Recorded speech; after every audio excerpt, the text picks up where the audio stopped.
বন্ধুরা, তোমরা কেমন আছো? আমি ভালো আছি। আমি আজকে এসেছি মাইজদিয়া নাঘাটা এক চৌধুরী বাড়িতে এক শ্রাদ্ধের অনুষ্ঠানে রান্না করতে এসেছি। এখন বাড়ির ভিতরে যাব।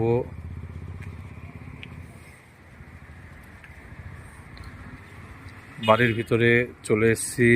এই যে প্যান্ডেল, এখানে গান বাজনা হবে, কীর্তন হবে। এখানে কীর্তন হবে আর এখানে যে মারা গেছে তার ফটো এখানে রাখা হবে। তাই সেই জায়গাটা ফুল দিয়ে সুন্দর করে সাজিয়ে রেখেছে।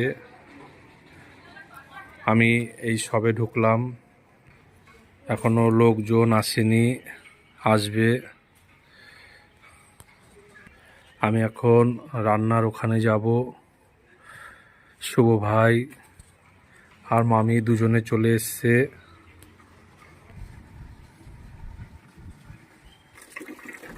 এই যে এখানে রান্নার ব্যবস্থা করেছে,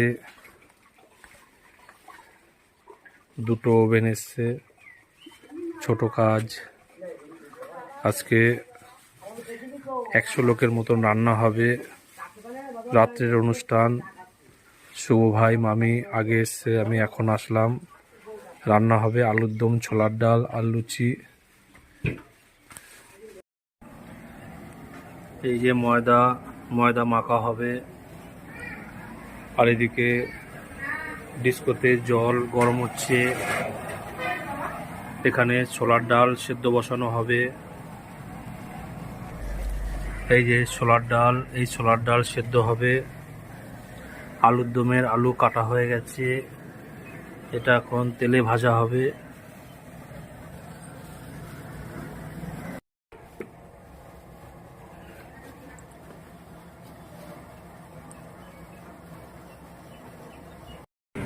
রান্না শুরু করে দিয়েছি।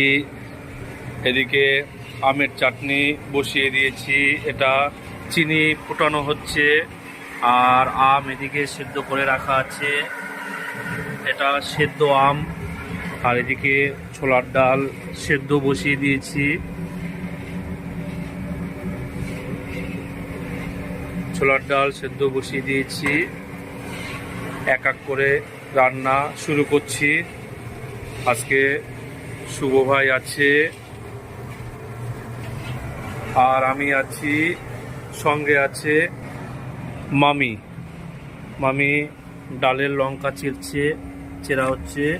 আর এর ভিতরে তোমার ময়দা মাখা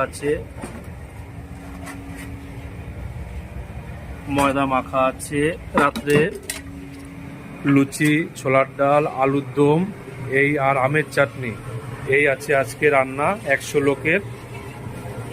এখন চিনি ফুটে গেছে, এখন আম ঢেলে দেওয়া হবে। এই ফুটন্ত চিনির ভিতরে আম দিয়ে দিচ্ছি। এবার আমটা দিয়ে কিছুক্ষণ ফুটিয়ে নেব। আমটা দিয়ে কিছুক্ষণ ফুটিয়ে নিয়ে কেটে ফেলবো, আমের চাটনি হয়ে যাবে। আমের চাটনি হয়ে গেলে এখানে আলুর দমের আলু ভাজা হবে।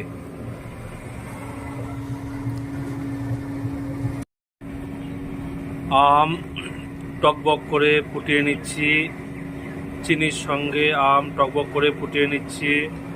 এরকম 10 মিনিট ফুটাতে হবে, তাহলে আমের চাটনি হয়ে যাবে। চাটনির ভিতরে কাজু বাদাম কিশমিশ দেওয়া আছে। আমের চাটনি হয়ে গেছে, এখন গামলায় কেটে দেব চাটনি। এই গামলার ভিতরে রেখে দিচ্ছি।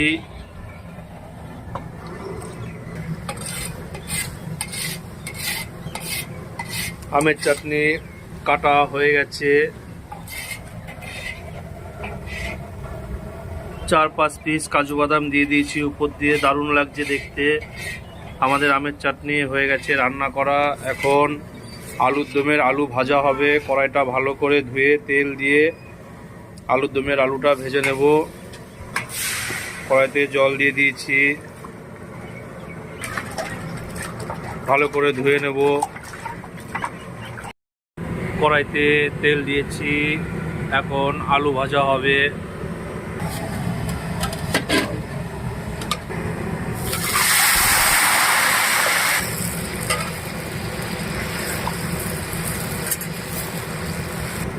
আলু ভাজা হয়ে গেছে, এখন ঝাঁঝরা দিয়ে তুলে দিচ্ছি।